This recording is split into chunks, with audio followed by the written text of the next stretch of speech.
Hi everybody, welcome to Art and Psychotherapy. This is a channel where we discuss different mental health topics and also connect them to art therapy exercises.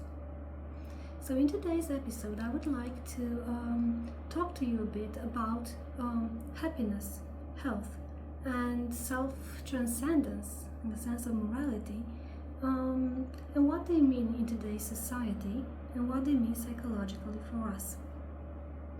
And I would like to introduce you to existential psychotherapy, to logotherapy, which was created by Viktor Frankl.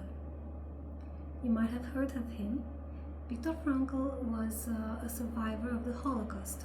He was a neurologist, he was a psychiatrist, he was a very prolific author, and he was the one who offered to the world existential psychotherapy. As a survivor of the Holocaust, he could go in depth to what lack of meaning and creation of meaning and survival through meaning in life actually meant.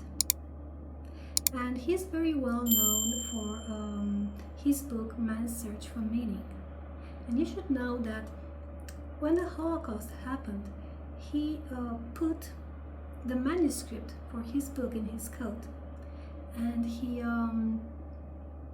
tried to save this manuscript during his years of being a prisoner there, but he lost the manuscript. When he realized he had lost the manuscript, he brought it back into his mind.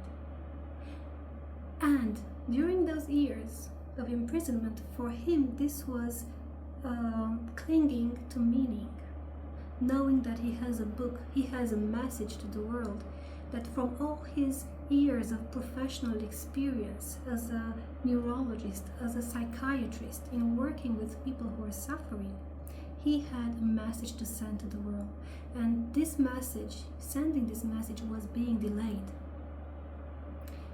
But he had it in his mind, and he never let go of it. And for him, that piece of meaning kept him through all the pains and troubles there. And when he survived, the first thing he would do, he would publish this book, and by this he would help thousands of people. And even today his teachings are reaching to us with a depth that we must not lose. So what he says about happiness, about health, about big experiences, about morality, is that these things are not to be taken as goals per se. They are not to be man's purpose in life. They are not the ultimate goals. Rather, they are byproducts of what a healthy life, a healthy psychological life, a healthy spiritual life leads to. Now, why is self-actualization not a goal per se? If you remember Maslow's pyramid of needs, self-actualization is actually on top, and it's the last stage he added there. And indeed, it's a very desired one. And in today's society, you can see people accessing this peak need of theirs. How? People are going to retreats, people are going to self-development classes, people are going to shamans, people are experimenting spiritual practices because they want to be their best selves. They want to be active in their highest potential. But there is some downside to it, because if you don't do this on the right foundation, then this is just a bubble that is going to burst. And the right foundation for self-actualization is actually the measure in which I fulfill a meaning, I have a meaning into this world. So it's not that I'm fulfilling myself for the sake of myself. If I do that, it's just egoism, and this bubble is going to burst at a certain point. It's not going to be enough.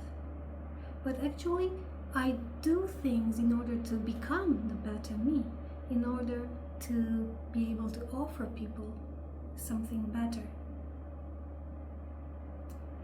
So I self-actualize, become the better me, the best version of myself, in order to self-transcend, in order to be able to go past myself and put myself in brackets, in order to offer to the world my gifts.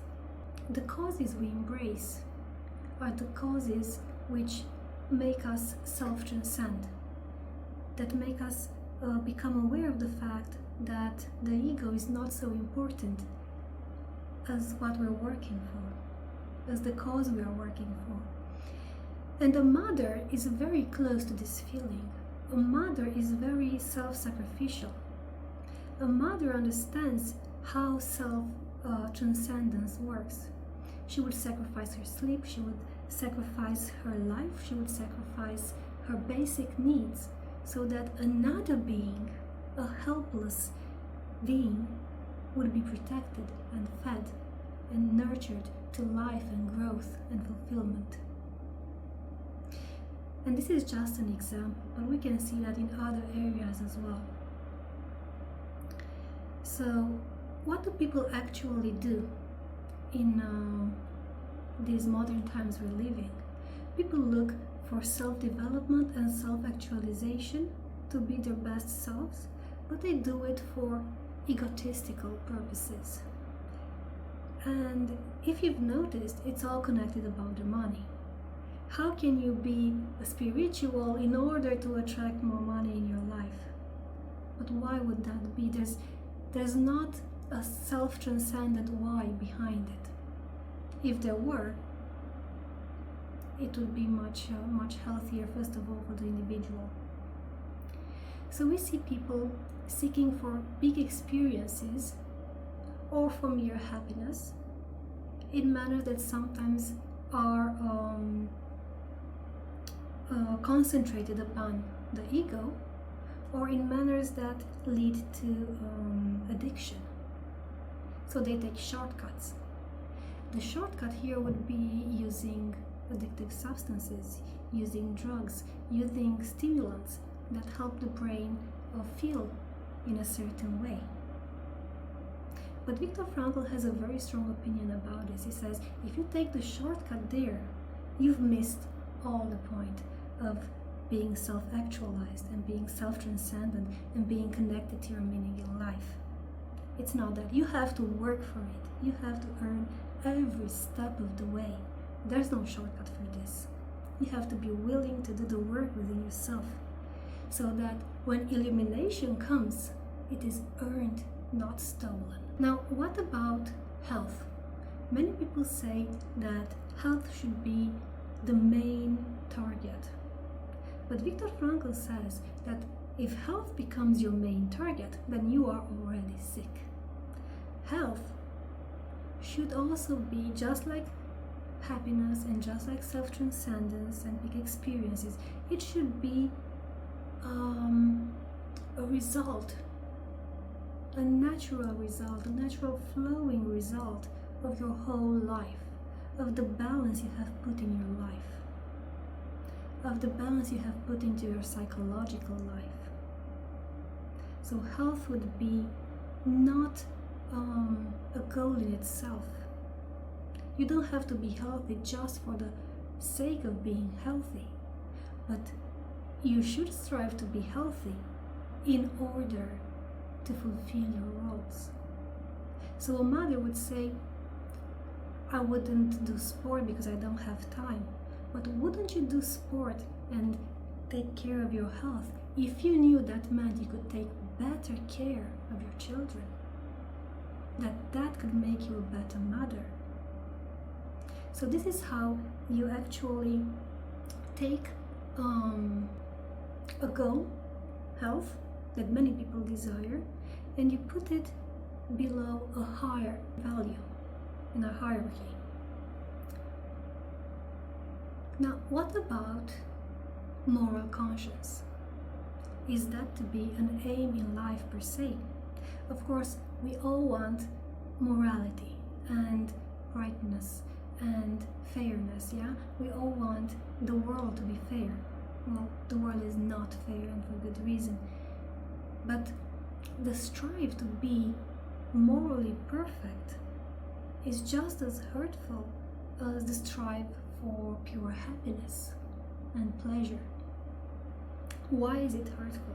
Because once you make this an objective in yourself to be moral, to be a moral person, you place yourself in a frame of rules and principles that are mostly dictated from the exterior. When you do that, you start behaving accordingly, but also judging yourself accordingly and judging the others accordingly. But you also become rigid in that thinking. So these moral qualities, they don't have to be there just per se. They also have to be placed in service of other people, in service of the world you live in. Why are you fair? Just to be fair, because you might hurt others through that if there's no compassion in your being fair.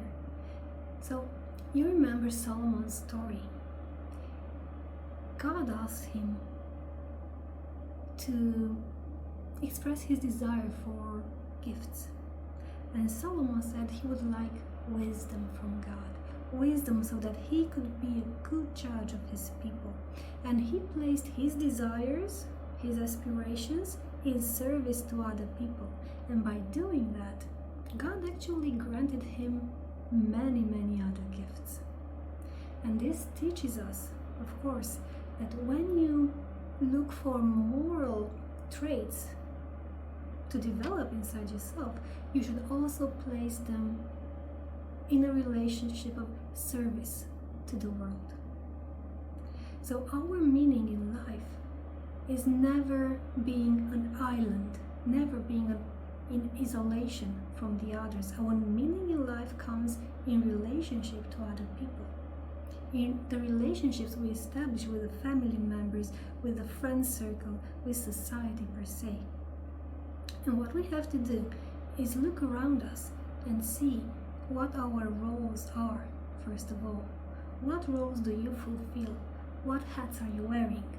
You might be a father, you might be a mother, you might be a wife or a husband, you might be a child, you might be a student, you might be a doctor, or whatever profession you have. You might be a friend. So look at the roles you are fulfilling there. Look at the roles and see what life asks of you. What is there to be fulfilled? What is lacking in society right now? What is lacking in your world right now that needs fulfillment? And what is your calling? Viktor Frankl tells us about the case of a woman who has had a terrible loss in her life, and she was depressed. She couldn't seem to be able to put her life back together. And by talking to her, she discovered that she did have some part to play in her family, that she had seen things way too restricted before that, and that her contribution to her family was still important.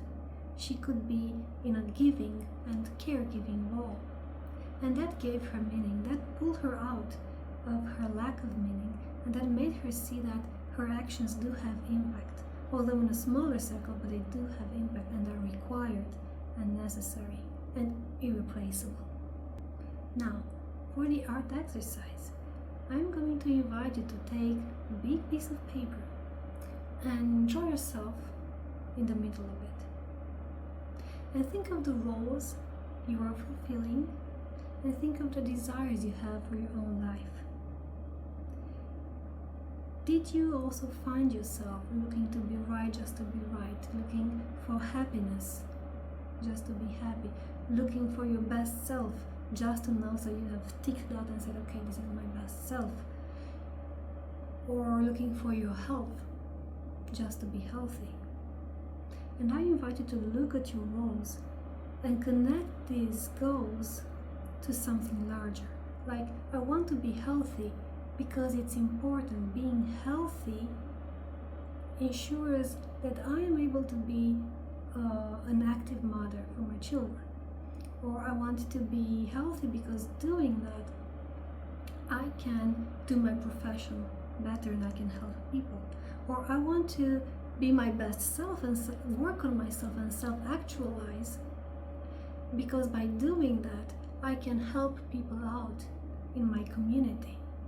Or I want to have a spiritual life that is very realistic and grounded, and that leads me, maybe or maybe not, to big experiences, but I will not make the big experiences a purpose per se. I would like to be a moral person, of course, but in context, I will apply that to different contexts. And I want you to draw yourself in the middle of the page, okay, and draw the desires you have: self-actualization, health, moral conscious, happiness, or big experiences, if you feel that any of this is a main target for you. And then I want you to spread out on the sheet of paper the roles that you're having, and rather put those things in service of the roles you're having, and see the connection. How would they meaningfully tie to those? So they are not the end destination, but they are just the subtle manner in which you might reach the higher goals, the goals that self-transcend and that are more focused on offering. So this is about identifying the causes you are living for. And also remember that at different stages in life there are different causes that might attract you. So a mother finds motherhood a cause per se only when she becomes a mother. And it is normal to have these meanings change in our lives. When a person retires from work, he suffers a drastic change in his societal roles, and he is devoid of meaning in a way. So he needs to search for meaning again. He has a crisis. Of course, these meanings change throughout our lives, and we also need to look at the context, the social context you're in. What's happening in society? What are the trends? What's society asking for? Where does it bleed? Where does it hurt? Where does it need repair? Where does it need healing? Who can benefit from the wonderful gifts you're having there and maybe just holding to yourself? So draw this full picture and notice what happens inside of you. Is there grief? Is there something deeper showing up? Is there more meaning coming up to you? Ask yourself if you are growing in your life through service or through pleasure. Because if you are growing through pleasure, then this will lead to your bubble popping at a certain point. That pleasure at a certain point in your life won't be enough. You're gonna feel a big void at a certain point. You're gonna want to replace the pleasure with another one, a bigger one. So let's see how this goes into practice.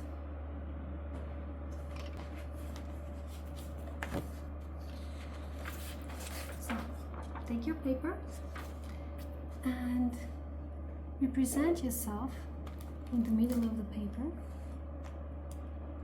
I'm gonna do this right now.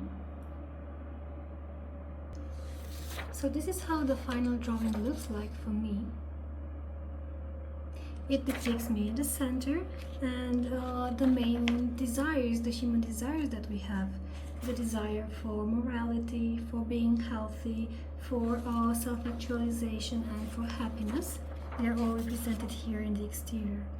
I put them so closely because I think it's natural to have them. First of all, it's only human to have them, but we don't have to make of them the main purposes in our lives.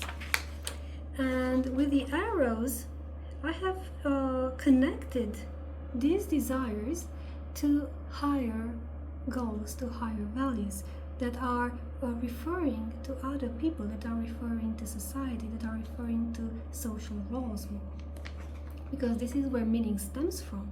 It stems from self-transcendence, from placing yourself in relationship to other life domains.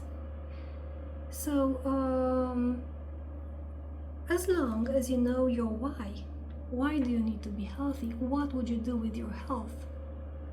As long as you know the reasons for it, the service you're placing yourself in, then even if you lose your health, you are still going to do those meaningful activities. And I have written here, just for instance, to give you an example. Why is self-actualization important for me? Because the more I become more in contact with myself and more actual in my potential, the more I can help other people as well, the more I can open up in relationships, the more I overcome my own obstacles, the more I can help other people. In conclusion, in this video we have talked about something very essential in our lives, the search for meaning. And I think that in our fast-paced society, with fast food and fast spirituality, we need to really slow down and choose quality spirituality first of all, because meaning comes from the roles we have and we play in their lives. So what I want you to do is take a look at your life, find what your main preoccupation is from these 4 main human basic desires, okay, for health, for righteousness and morality, for self-actualization, for happiness, okay. See where you tend to direct yourself more, and try to place that in connection to some higher value, to see how that goes. So do this exercise for yourself, explore yourself. Write in the comments if you'd like how your experience goes. If you have any questions, please feel free to write them. And don't forget to like and subscribe.